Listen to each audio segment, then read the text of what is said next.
Assalamualaikum warahmatullahi wabarakatuh. Bagaimana kabarnya anak-anak? Semoga baik-baik saja ya.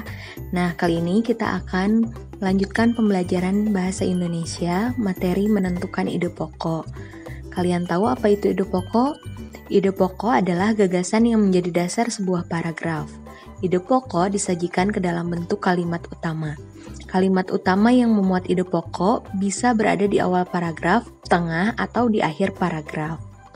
Nah, untuk menentukan ide pokok, ada beberapa langkah yang dapat kita lakukan.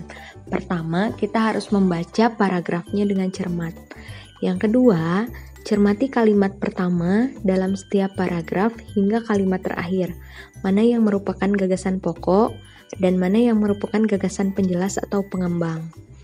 Ketiga, teruslah membaca kalimat demi kalimat hingga gagasan pokok paragraf tersebut ditemukan. Yang keempat, ingat, gagasan pokok sebagai isi atau inti paragraf dapat terletak di awal dan akhir, tengah, atau di seluruh paragraf.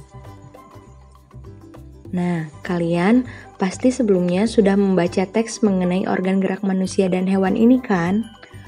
Teks ini memiliki 5 paragraf.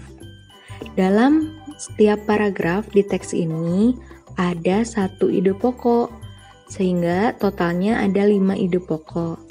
Ide pokok tersebut dijabarkan lagi ke dalam kalimat penjelas atau kalimat pengembang. Nah, apa saja sih ide pokoknya? Mari kita lihat.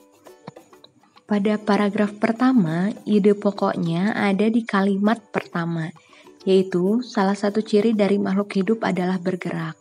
Nah, sisanya dari mulai secara umum sampai ada seluruh bagian tubuhnya, sampai sana itu namanya adalah kalimat pengembang atau kalimat penjelas.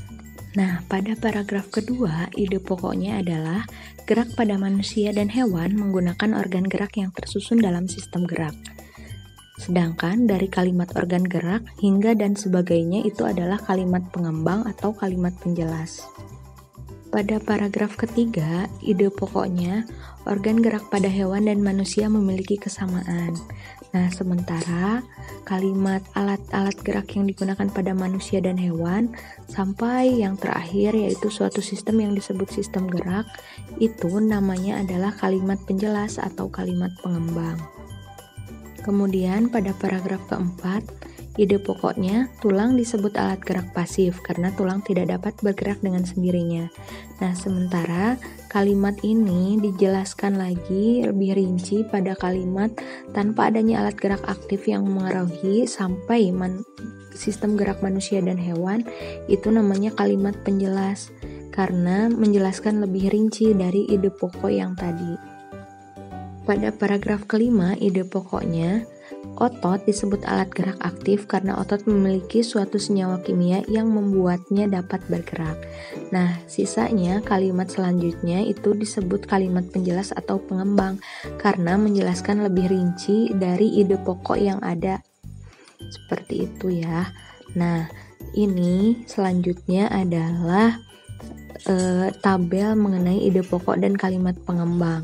Jika ide pokok dan kalimat pengembang tadi disatukan atau ide pokok dan kalimat penjelasnya ini disatukan, maka itu akan menjadi sebuah paragraf. Demikian. Semoga Ananda semua dapat mengerti. Kalau ada yang belum paham, boleh bertanya ke Ibu lewat WA ya. Terima kasih. Wassalamualaikum warahmatullahi wabarakatuh.